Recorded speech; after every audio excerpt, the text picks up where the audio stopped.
धातु और अधातु का जो रासायनिक गुणधर्म है, मेटल्स और नॉन मेटल्स का जो केमिकल प्रॉपर्टी है, उसके अंतर को यहाँ पे मैं बताने की कोशिश करूँगा।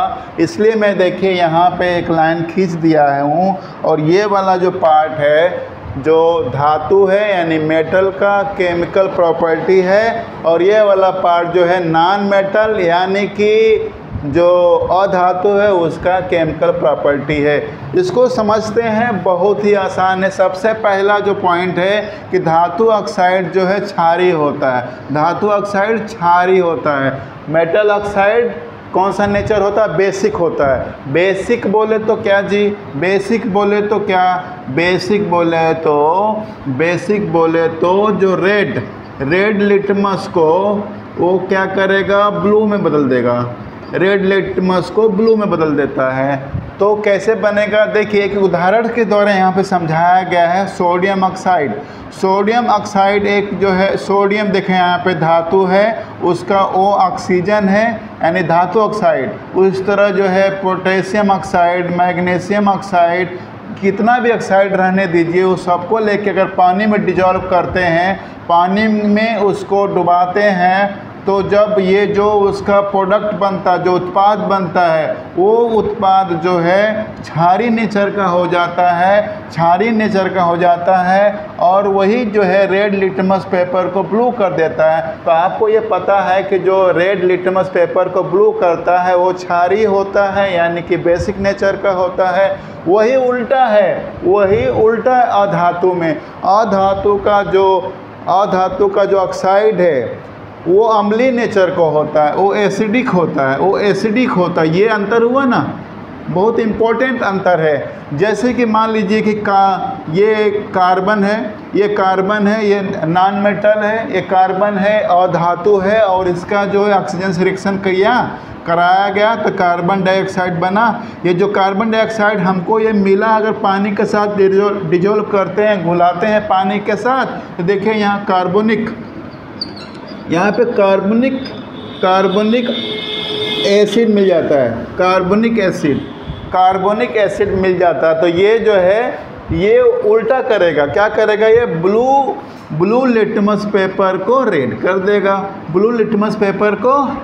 देगा। तो जो ब्लू लिटमस पेपर को रेड करता है उसको आप बोलते हैं ना कि वो अम्ल है। तो पहला पॉइंट आपको समझ में आ गया होगा कि धातु ऑक्साइड क्षारीय नेचर का होता है, मेटल ऑक्साइड जो एसिडिक नेचर का होता है, जबकि अधातु ऑक्साइड यानी कि नॉन मेटल ऑक्साइड जो है जो एसिडिक नेचर का होता है। आइए दूसरा समझते हैं। जो कुछ जो है कुछ बोल रहा हूँ, कुछ जो है ऑक्साइड हैं, कुछ धातु ऑक्साइड उभयधर्मी होते हैं। सम मेटल्स ऑक्साइड जो है उभयधर्मी को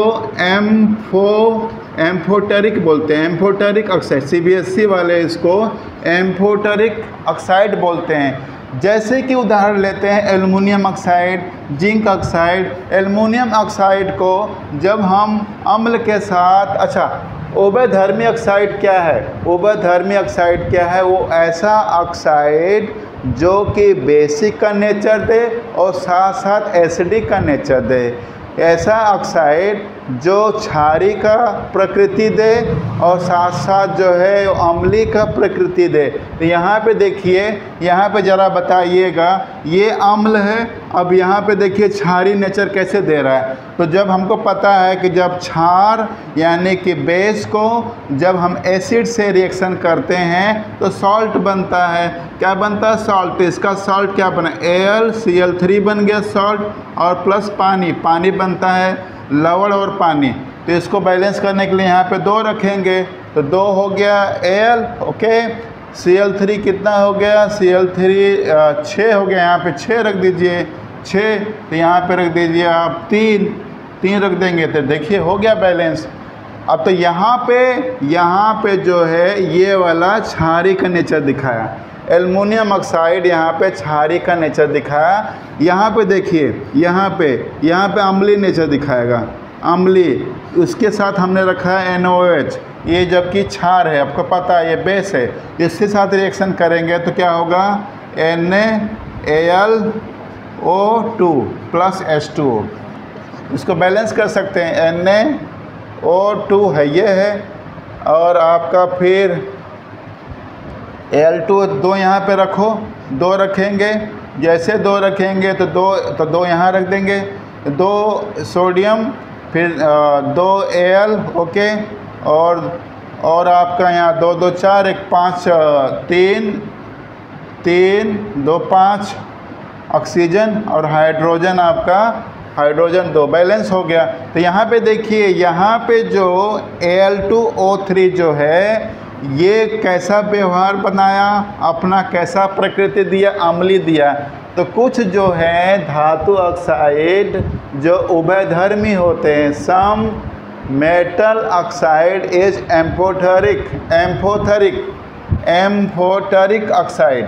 तो इस बात को आप समझ गए। जबकि इसमें बात करते हैं, ये वाला जो है अधातु, कुछ अधातु ऑक्साइड उदासीन होते, कुछ ही होते हैं, बाकी तो अम्लीय होते हैं। कुछ कौन सा देखिए यहाँ पे, पानी जो हम पीते हैं, ये क्या एसिडिक है, क्या ये बेस है, क्या ये अम्लीय है, क्या क्षारीय है, कुछ नहीं है ना। तो ये क्या है कि ये उदासीन है, ठीक है, इसलिए हम इसको यूज करते हैं। तो आप दो पॉइंट आपको याद हो गया होगा। पहला पॉइंट है कि धातु ऑक्साइड क्षारीय होता है और धातु ऑक्साइड अम्लीय होता है, कुछ धातु ऑक्साइड उभयधर्मी होते हैं और कुछ अधातु ऑक्साइड उदासीन होते हैं, उदाहरण के द्वारा। तीसरा इसको अंतर समझते हैं। जो भी आपको पढ़ा रहा हूँ पॉइंट एग्जाम के पॉइंट ऑफ व्यू आपको बड़ा मदद करेगा। ये एसिड से अब क्रिया करता है तो हाइड्रोजन गैस निकलता है, और ये अधातु है, हाइड्रोजन से एसिड से तो पहले रिएक्शन नहीं करता, इसलिए मैंने यहाँ पे क्रॉस लगाया, ठीक है। एसिड से अब क्रिया करके आपको पता है ना कि जो भी धातुएं होते हैं वो एसिड से रिएक्शन करके नमक बनाते हैं, NaCl, देखिए सॉल्ट बनाया और हाइड्रोजन गैस को बाहर निकालता है।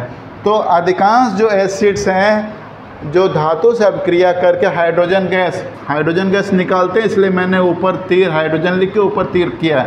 ये तो अधातु जो है एसिड से अम्ल से अब क्रिया नहीं करता, इसलिए मैंने यहाँ क्रॉस पे लगाया है। चौथा पॉइंट, पानी से अब क्रिया करता है तो हाइड्रोजन गैस निकालता है, पानी से अब क्रिया करता है तो हाइड्रोजन गैस निकालता है। मान लीजिए एक धातु ले लेते हैं Na, अब पानी से रिएक्शन करा देते हैं, देखिए कराया तो क्या बना, NaOH प्लस हाइड्रोजन गैस निकाल देते हैं, ठीक है। अब यहाँ पे हम 2 रख देते हैं, तो यहाँ पे 2 रख देते हैं, कितना हो गया, ऑक्सीजन 2 हो गया, हाइड्रोजन और यहाँ पे 2 कर देते, 4, देखिए हाइड्रोजन 2 ऑक्सीजन 2 Na हो गया ना। तो यहाँ पे देखिए हाइड्रोजन गैस निकलता, पानी से अब क्रिया करके हाइड्रोजन गैस निकलता है। कौन, धातु जो है पानी से अब क्रिया करके हाइड्रोजन गैस निकालता है, और यह धातु जो है पानी से पहले अब क्रिया ही नहीं करता, इसलिए मैंने यहाँ पे क्रॉस लिखा, ठीक है।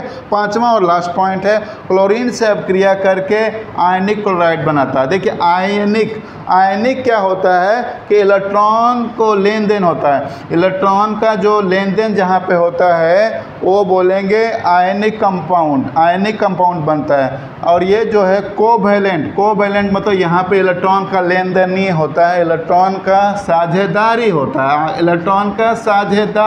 है। साझेदारी से जो चीज़ बना, जो कंपाउंड बना, वो कंपाउंड को कोवैलेंट कंपाउंड कहेंगे। कोवैलेंट साझेदारी वाला यौगिक। ये आयनिक तो हिंदी में भी CBSE वाले भी आयनिक बोलेंगे और जो यूपी बोर्ड वाले भी इसको आयनिक ही बोलते हैं, ठीक है। यहाँ पे एग्जांपल आपको दिखाने की कोशिश कर, देखिए यहाँ पे Na प्लस Cl है, तो एक Na जो है एक इलेक्ट्रॉन देता है, Cl ले लेता है तो NaCl बन जाता है। और यहाँ पे जो है Mg 2 इलेक्ट्रॉन देता है Cl को, इसलिए यानी कि आपको Mg के पास 2 इलेक्ट्रॉन होता है और Cl को 2 लेना होता है, तो MgCl2 बनता है। यहाँ पे इलेक्ट्रॉन्स का लेन देन चला, इलेक्ट्रॉन का लेन देन लेना देना चल रहा, और यहाँ पे इलेक्ट्रॉन का साझेदारी का मतलब होता है शेयरिंग। जब मैं आपको डिटेल में पढ़ाऊँगा आयनिक कंपाउंड, 2 तरह के बॉन्ड्स होते हैं, 2 तरह के ये बंध होते हैं। एक आयनिक बोलते जिसमें इलेक्ट्रॉन को लेन देन होता है, और दूसरा जो है इलेक्ट्रॉन का साझेदारी होता है। तो ये बातें मैं आपको बाद में कभी बता दूंगा। यहाँ पे फिलहाल हमारा जो फोकस है कि धातु का रासायनिक गुणधर्म और अधातु का रासायनिक गुणधर्म, जिसमें मैंने आपको 5 बातें बताए। अगर ये बातें आप अच्छी तरह से याद कर लेते हैं तो एग्ज़ाम के लिए आपको बढ़िया परफॉर्मेंस आपको मिलेगा। तो इसके ही साथ ये वीडियो मैं ख़त्म कर देता हूँ। Thank you very much.